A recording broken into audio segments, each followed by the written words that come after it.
Về phong trào học tập, nghiên cứu khoa học và nâng cao chất lượng đào tạo, hưởng ứng tốt phong trào thanh niên, hầu hết các môn thi tham gia với kết quả không có sinh viên vi phạm quy chế thi. Trong suốt nhiệm kỳ không có trường hợp là viên sinh viên nào bị cảnh cáo và khiển trách. Về kết quả có 0,2% sinh viên đoạt loại xuất sắc, có 9,2 sinh viên đoạt loại giỏi, có 41,6% sinh viên đoạt loại khá, có 46,8% sinh viên đoạt loại trung bình và có 2,4 sinh viên đoạt loại yếu. Thì tôi cũng ghi chú trong cái 2,4 sinh viên đoạt loại yếu này thì thường là những sinh viên đã nghỉ học và có cái kết quả đánh giá theo bên cán bộ quản lý điểm. Về kết quả rèn luyện có 2% sinh viên đoạt loại xuất sắc, có 15% sinh viên đoạt loại giỏi, có 67% sinh viên đoạt loại khá, có 15% sinh viên đoạt loại trung bình, có 1% sinh viên đoạt loại yếu. Nhiều sinh viên tham gia phong trào nghiên cứu khoa học thường niên của khoa từng bước nâng cao học tập cũng như nhu cầu tìm hiểu về các môn chuyên ngành chính. Trong đó năm 2009 có 22 đề tài nghiên cứu khoa học, năm 2010 có 25 đề tài và các đề tài này đã được hội đồng đánh giá tốt và có tính ứng dụng cao. Duy trì thường xuyên và đẩy mạnh hoạt động của câu lạc bộ tin học ICT, các nhóm làm phần mềm, bảo trì hệ thống, sinh hoạt 2 buổi trên một tuần cho mỗi nhóm, có giáo viên tham gia hướng dẫn đạt chất lượng tốt, thúc đẩy phong trào học tập và nghiên cứu khoa học trong khoa, tổ chức các chương trình tìm hiểu cơ hội việc làm cho sinh viên với các công ty lớn như công ty Haniel, công ty Vinagame, công ty Viettel trong năm 2009, công ty CNC Software, học viện quản trị mạng, Empower Bách Khoa, ngân hàng Techcombank năm 2010. Về hoạt động phong trào văn thể Mỹ, tổ chức giải bóng đá truyền thống sinh viên khoa công nghệ thông tin, thu hút mọi chi đoàn tham gia, giải tổ chức thành công an toàn tiết kiệm, tạo được sự giao lưu không khí vui tươi đoàn kết trong sinh viên khoa công nghệ thông tin, tổ chức chương trình giúp trực lưới truyền vàng lần 1, lần 2 cho sinh viên công nghệ thông tin. Tiến tới các chi đoàn sẽ khôi phục lại chương trình ôn tin học không chuyên cho sinh viên toàn trường. Tham gia các hoạt động văn hóa văn nghệ và thể thao của trường nhân dịp thành lập trường đạt kết quả tốt. Tham gia giải bóng đá sinh viên trường như vô địch năm 2009, năm 2010 đạt giải 3. Tham gia chương trình vô địch bếp công đông đạt giải nhì năm 2009, giải 3 năm 2010. Tham gia chương trình đấu trường công nghệ lần 1 và lần 2 do Đại học Bách Khoa tổ chức. Năm 2009, đội sinh viên khoa công nghệ thông tin đạt giải nhất. Năm 2010 đạt giải nhì trên tổng hơn 40 đội tham gia thi đấu. Tham gia ngày hội Mr. IT hàng năm do Học viện IT Tech tổ chức, có sự tham gia của hơn 20 khoa công nghệ thông tin và các công ty hoạt động trong lĩnh vực công nghệ thông tin. Đội của khoa công nghệ thông tin đã được ban tổ chức đánh giá cao về ý thức tổ chức. Đội đã đóng góp phần quảng bá hoạt động của khoa nói riêng và của trường nói chung cho các đơn vị khác. Tổ chức chiếu phim nhân ngày 8 tháng 3 cho sinh viên khu vực miễn phí. Công tác tổ chức đại hội từ cấp chi đoàn. Vào đầu năm học, ban chấp hành viên chi đã chỉ đạo các chi đoàn tổ chức đại hội chi đoàn trong năm 9 và kiện toàn ban chấp hành viên chi vào đầu tháng 10. Các chi đoàn đại hội tại phòng học của khoa nghiêm túc, chất lượng và có sự thống nhất chung và đi đúng thời gian như kế hoạch của ban trường quy định. Có chất lượng đoàn viên được đánh giá tốt, nhanh chóng triển khai các chỉ thị, các nghị quyết, các hoạt động, phối hợp với hội sinh viên khoa cùng nhau hoạt động tốt. Về công tác phát triển đoàn viên và giới thiệu đoàn viên ưu tú cho đảng, cùng ban chủ nhiệm khoa, ban cán sự lớp, ban chấp hành các chi đoàn trong khoa tổ chức tuần lễ học tập chính trị, nội quy, quy chế đầu năm cho đoàn viên trong khoa nhằm nâng cao nhận thức chính trị, nội quy, quy chế. Kết quả là huy động 100% sinh viên tham gia học tập nghiêm túc. Ban chấp hành viên chi đoàn cũng tiến hành bồi dưỡng cho một đoàn viên ưu tú là đồng chí Nguyễn Thị Hồng Luyến, chi đoàn 57104 và đã kết nạp đảng. Ngoài ra, Liên chi đang tiếp tục giới thiệu đảng cho 3 đồng chí đoàn viên ưu tú là đồng chí Trần Thị Trang, chi đoàn 58102, đồng chí Nguyễn Thanh Sơn, chi đoàn 568A, đồng chí Trần Bá Kiên, chi đoàn 508B. Về phong trào sinh viên tình nguyện, bắt đầu từ năm 2009, đội thanh niên tình nguyện của khoa đã được thành lập và luôn thường trực với quân số là 30 người sẵn sàng hoạt động. Liên tiếp các tháng thanh niên vào mùa hè thì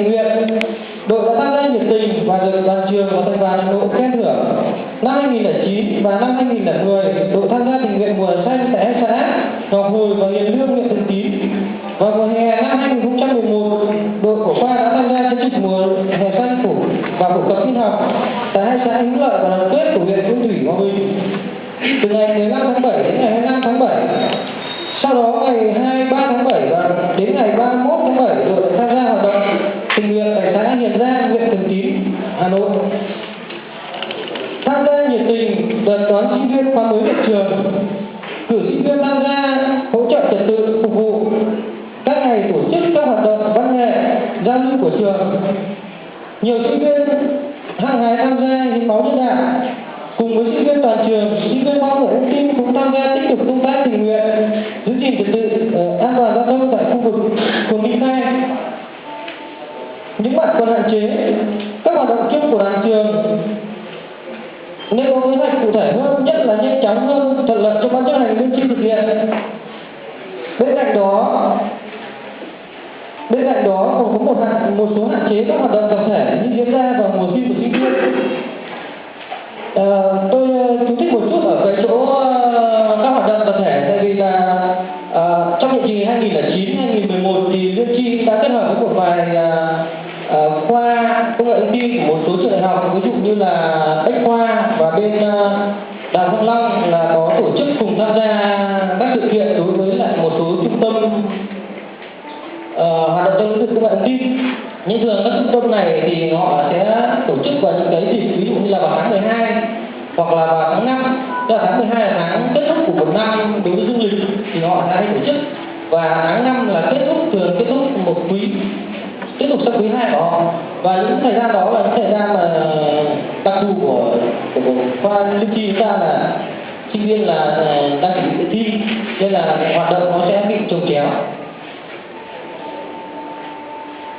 Ngoài ra, đội ngũ sinh viên năm cuối trong ban chấp hành Liên Chi nhiều, nên mỗi năm Liên Chi thực hiện vài nạn nhân sự và cũng gây nhiều khó khăn trong hoạt động. Phần thứ hai là báo cáo phương hướng hoạt động nhiệm kỳ 2011-2013. Đặc điểm tình hình của Liên Chi đoàn khoa công nghệ thông tin trong nhiệm kỳ mới. Điển hình là nhiệm kỳ 2011-2013 hướng tới kỷ niệm 20 năm thành lập trường. Đồng thời năm học này cũng là những năm học tiếp theo của khoa thực hiện đào tạo theo học chế chứng chỉ. Đây là một mô hình hoạt động đòi hỏi sinh viên thanh niên trong khoa phải hết sức nỗ lực nghiên cứu thực hiện tốt các nhiệm vụ của quy chế đào tạo theo học chế chứng chỉ và tiến hành hoạt động đoàn dựa trên nền tảng sẵn có từ trước của các chi đoàn. Ban chủ nhiệm khoa và đoàn trường tạo điều kiện giúp đỡ Liên Chi đoàn thực hiện tốt nhiệm vụ của mình trong các lĩnh vực hoạt động phong trào học tập, văn hóa văn nghệ của sinh viên. Về khó khăn, số lượng đoàn viên học tập không ở giảng đường, ở chung giảng đường và chi đoàn cố định nên khó khăn trong việc sinh hoạt và tuyên truyền theo tổ nhóm. Địa điểm Liên Chi đoàn hoạt động là cơ sở 2 khá xa với đoàn trường nên việc trao đổi thông tin qua lại giữa Liên Chi và đoàn trường cũng không thực sự nhanh chóng và kịp thời. Hai các hoạt động nhiệm kỳ trong nhiệm kỳ mới 2011-2013 về phong trào học tập và nghiên cứu khoa học, tiếp tục hưởng ứng tốt phong trào thi đua trong thanh niên. Hầu hết các môn thi không có sinh viên vi phạm quy chế thi. Trong suốt nhiệm kỳ không có trường hợp đoàn viên nào bị cảnh cáo và khiển trách về học tập. Dự kiến kết quả học tập sẽ đạt được có 0,5 sinh viên đoạt giải xuất sắc, 11% sinh viên đoạt giải giỏi, 48% sinh viên đoạt giải khá, 40% sinh viên đoạt giải trung bình và 0,5 sinh viên đoạt giải yếu. Dự kiến về kết quả rèn luyện có 5% sinh viên đoạt giải xuất sắc, có 20% sinh viên đoạt giải giỏi, có 70% sinh viên đoạt giải khá, 5% sinh viên đoạt giải trung bình và không có sinh viên nào đoạt giải yếu. Tham gia các lớp, các buổi hội thảo, diễn đàn nghiên cứu khoa học do đoàn trường và đoàn khoa tổ chức, duy trì và phát triển mô hình lồng ghép giữa mùa hè xanh và phổ cập tin học. Đây là một thế mạnh của Liên Chi đoàn công nghệ thông tin. Vận động sinh viên tham gia nghiên cứu khoa học thường niên của khoa, tham gia giải thưởng nghiên cứu khoa học cấp trường và cấp bộ, phối hợp tổ chức các buổi hội thảo hướng nghiệp, các chuyến tham quan hướng nghiệp và các cuộc thi hướng nghiệp cho sinh viên. Liên Chi đoàn khoa công nghệ thông tin và ban chủ nhiệm câu lạc bộ sẽ có kế hoạch đề xuất với khoa và trường xin thêm phòng thực hành và trang thiết bị, chuẩn bị cơ sở vật chất để chủ động cho phong trào đào tạo để sinh viên có thể thực hành nhiều hơn. Tôi cũng chú thích một chút là cái này sẽ giữa bên Nhân Chi và bên ban chủ nhiệm câu lạc bộ ICT sẽ có một cái buổi làm việc chính thức, sẽ đưa ra cái chương trình cụ thể về cái kế hoạch của câu lạc bộ. Trong đó thì câu lạc bộ cũng đang có một phương hướng hoạt động là sẽ hướng tới sinh viên đi nghiên cứu sâu về cái lĩnh vực công nghệ thông tin của mình. Tại vì nhiệm kỳ trước mặc dù là Liên Chi và câu lạc bộ cũng đã đưa ra cái phương hướng là đưa sinh viên đi thực hành hoặc là hoạt động trực tiếp trên phòng máy, đều chưa có kết quả đó. Thì trong nhiệm kỳ tới thì giữa Liên Chi và câu lạc bộ sẽ có định hướng tiếp theo. Về phong trào phát triển mỹ, tổ chức giải bóng đá truyền thống của sinh viên công nghệ thông tin, thu hút mọi chi đoàn tham gia, tổ chức chương trình Olympic tin học không chuyên cho sinh viên toàn trường, tham gia hoạt động văn hóa văn nghệ thể thao của trường nhân dịp thành lập trường, tổ chức các hoạt động nâng cao đời sống văn hóa tinh thần cho sinh viên nhằm tạo sân chơi lành mạnh và học tập, như ngày 24 tháng 10 thành lập trường, ngày 20 tháng 11 hội trại 26 tháng 3, hội thi karaoke, hội thi nấu ăn, bắn hoa, tổ chức hội thảo 20 tháng 11, 8 tháng 3 và 30 tháng 4, đáp ứng nhu cầu nguyện vọng của sinh viên, khuyến khích các chi đoàn tự tổ chức các hoạt động và văn hóa văn nghệ trong chi đoàn hoặc là mở rộng, thường xuyên thực hiện công tác phòng chống tệ nạn xã hội trong nhà trường, ký túc xá, nhất là phong trào chống ma túy, công tác phát triển đoàn viên và giới thiệu đoàn viên ưu tú cho đảng, nâng cao chất lượng nội dung, quy mô tổ chức hoạt động phong trào từ các chi đoàn đến cấp khoa để thu hút đoàn viên, thanh niên, sinh viên tham gia tổ chức các hoạt động, qua đó tạo môi trường tập hợp rộng rãi các đối tượng thanh niên ngoài đoàn để tham gia rèn luyện, cống hiến và trưởng thành, phát triển nhiều đội hình thanh niên tình nguyện và thiết kế các công trình thanh niên tại đoàn khoa, chi đoàn để sinh viên có cơ hội tham gia hoạt động trong tổ chức của đoàn, thực hiện thường xuyên công tác tham mưu cho đảng ủy trường về công tác thanh niên, tổ chức tốt việc bình chọn đoàn viên ưu tú giới thiệu sang đảng, nâng cao chất lượng sinh hoạt chính trị của đội ngũ và tình đảng đối tượng đảng được cơ sở công nhận, phối hợp cùng chi bộ 3 chọn giới thiệu đảng sang đảng kết nạp đoàn viên ưu tú đã qua rèn luyện. Một số chỉ tiêu phát triển đoàn viên như sau: 100% đoàn viên học tập tư tưởng Hồ Chí Minh, 100% cán bộ đoàn của các chi đoàn tập huấn công tác đoàn, giới thiệu ít nhất 5 đoàn viên ưu tú kết nạp đảng. Phong trào sinh viên tình nguyện, tham gia phong trào tình nguyện tiếp sức mùa thi, mùa hè xanh, phổ cập tin học, vệ sinh giảng đường, tham gia tư vấn tuyển sinh và đón tiếp sinh viên khóa mới nhập trường, cử sinh viên tham gia hỗ trợ trật tự phục vụ các ngành, tổ chức các hoạt động văn nghệ giao lưu của khoa cũng như của trường, tham gia tích cực công tác tình nguyện giữ gìn trật tự an toàn giao thông tại khu vực Minh Khoai cùng các liên chi đoàn khoa khác và thanh niên phường Vĩnh Khang. Trên đây là bản báo cáo về tổng kết hoạt động nhiệm kỳ 2009-2011 và phương hướng hoạt động nhiệm kỳ 2011-2013 của Liên chi đoàn Khoa học Thông tin. Xin cảm ơn đại biểu.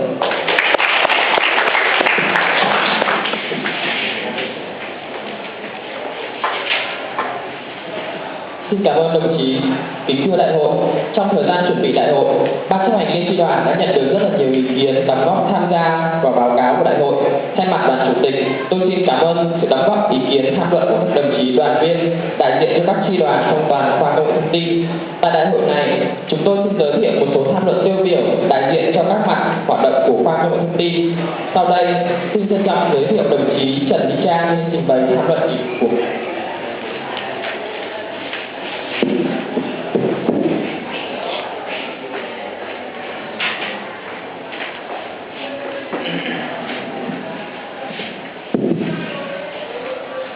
Kính thưa các vị đại biểu, kính thưa các thầy cô giáo, kính thưa đại hội. Hôm nay em rất vinh dự thay mặt cho các bạn đoàn viên thanh niên trong liên chi đoàn khoa công nghệ thông tin được lấy ý kiến của mình để góp phần bổ sung cho bản phương hướng công tác đoàn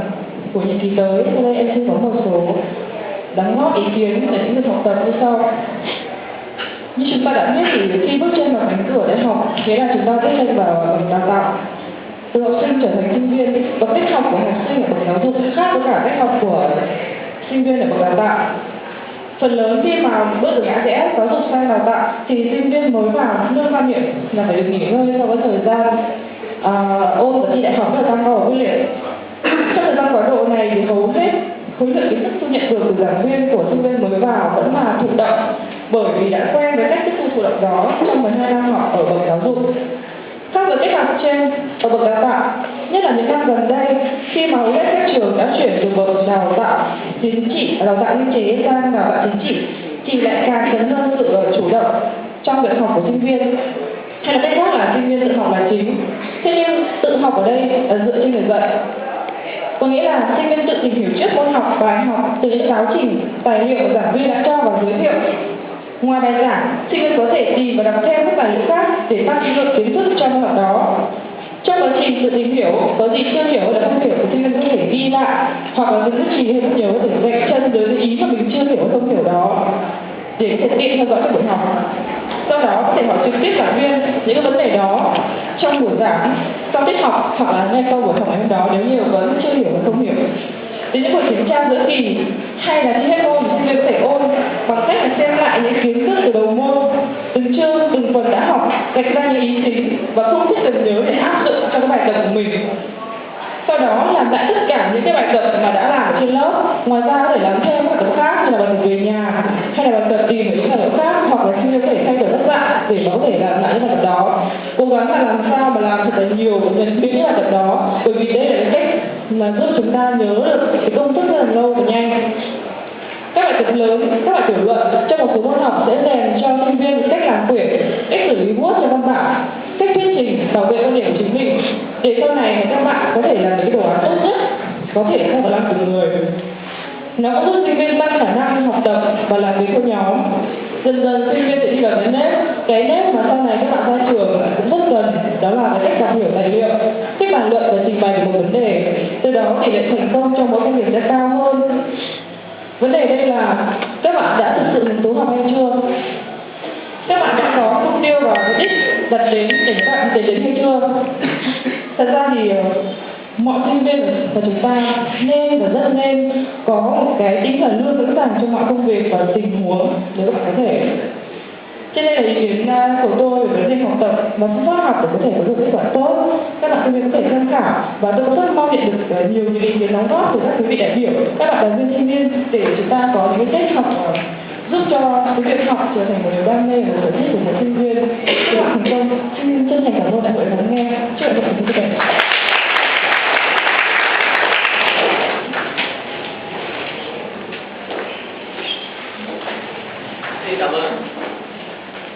Xin cảm ơn đồng chí Trần Thị Trang. Sau đây xin trân trọng kính mời đồng chí Nguyễn Thị Mơ lên trình bày ý kiến tham luận của mình.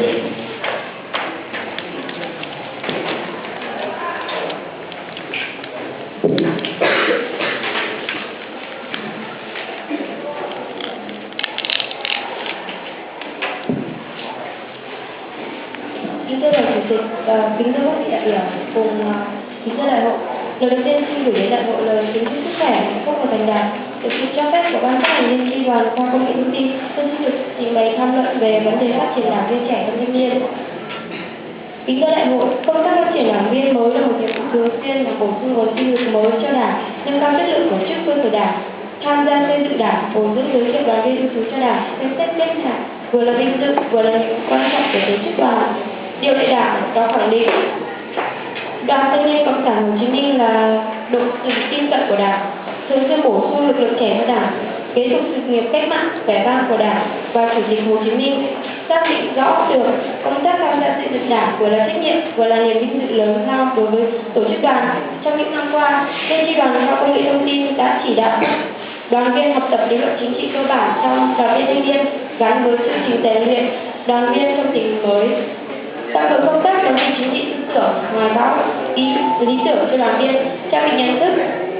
sự hiểu biết về mục tiêu lý tưởng của đảng, định hướng cho đoàn viên động cơ phấn đấu vào đảng đúng đắn. Thông qua hoạt động này đã tạo nên điều kiện cho đảng viên nhận thức đầy đủ hơn về vai trò nhiệm vụ của người đảng viên để rèn luyện và phấn đấu trở thành đảng viên. Liên chi đoàn luôn tìm hiểu nhu cầu, nguyện vọng, sự kiến nghị chính đáng của đoàn viên, từ đó báo cáo đề xuất với chi bộ đảng tạo điều kiện giải quyết cho phù hợp. Liên chi đoàn của công nghệ thông tin thường xuyên theo dõi và bồi dưỡng giới thiệu những đoàn viên ưu tú cho đảng để liên chi đoàn cử những đoàn viên ưu tú đi học lớp cả tình đảng và xem xét kết hạt đảng. Vì thế công tác phát triển đảng viên của liên chi đoàn đạt được kết quả khả quan. Tuy nhiên công tác phát triển đảng viên trong liên chi đoàn thanh niên có một số tồn tại hạn chế như